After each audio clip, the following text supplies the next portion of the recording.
Mais uma prova de que a indústria brasileira está se recuperando da crise do ano passado. O emprego aumentou 0,3% em janeiro, de acordo com o IBGE.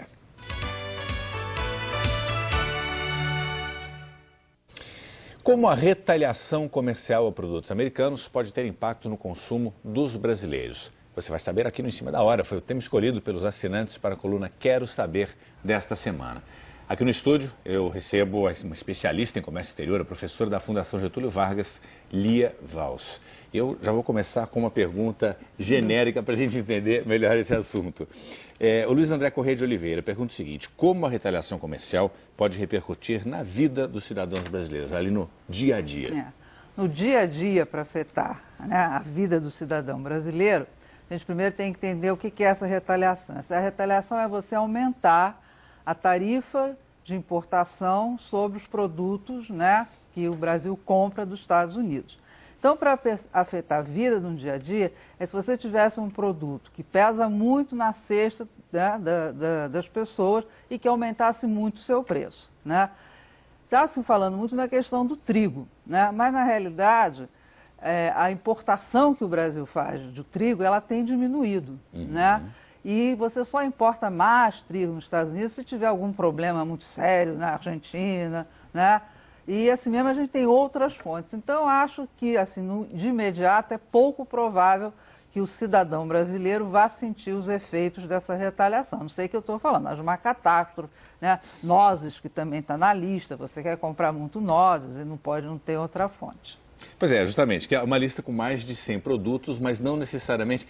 Porque imagino que não deve ter sido uma lista fácil de fazer, inclusive, porque você não pode sobretaxar um produto que seja essencial, que daí complica demais a situação, né? Quer dizer, não deve ter sido fácil escolher essa lista. Não é fácil, né? A gente tem 102 produtos e essa é uma medida, né, que a Organização Mundial do Comércio permite e ela sempre leva muito debate, né? Porque o país, tudo bem, ele pode retaliar, mas ele não quer dar um tiro no seu próprio pé. Então você não vai botar aumento de tarifas de importação para produtos que são essenciais para a indústria, que são essenciais, vamos dizer, na cesta do seu cidadão. Então, quer dizer, é uma medida meio complicada sobre esse aspecto. Ela é mais, vamos dizer assim, no primeiro momento, uma convocação mais forte ainda para que se negocie. Existe, inclusive, um debate de alguns que o ideal seria, por exemplo, o Brasil ia ser ótimo.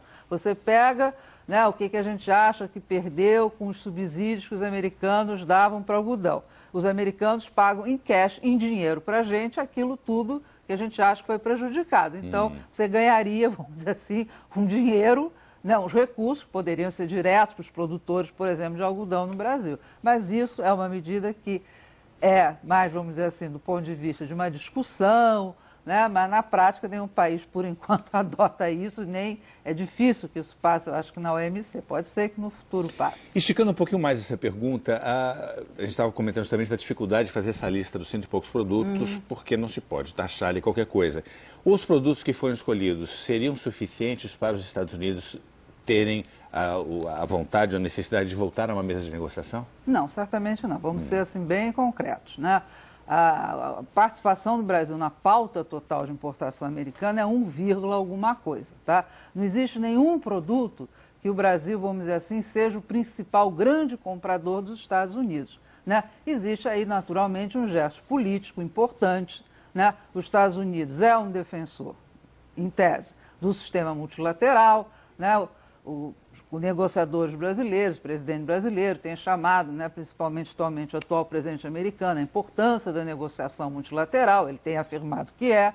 Então, quer dizer, se você tem uma solução que chegou lá no OMC dizendo, olha, os Estados Unidos está fazendo algo que é ilegal, não está correto, né? Quer dizer, isso é uma forma de dizer, olha, a gente não concorda mesmo, vamos fazer isso e ver se isso dá mais espaço ainda para os americanos tentarem, que é uma coisa complicada para eles, tá? Que eles têm que passar isso no Congresso, é uma lei agrícola, mas sensibilizar... Sim, levanta uma lebre. Levanta uma lebre, assim, olha, pelo menos sinalizem com clareza que vai ter uma solução. O Antônio Martinelli Filho faz a seguinte pergunta: fazer uma retaliação comercial consiste unicamente em sobretaxar produtos importados do país a ser retaliado, ou existem outras ferramentas eficazes que, se aplicadas, beneficiariam a população? Se existem, quais seriam elas e por que não usá-las? Pois é, que eu tinha comentado, quer dizer, uma ferramenta possível, né, que ainda não está na mesa de negociação, seria você, por exemplo, dizer, olha, em vez de fazer uma retaliação, eu vou te fazer uma multa, vou te penalizar. Na realidade, essa retaliação que o Brasil anunciou, ela é em duas partes.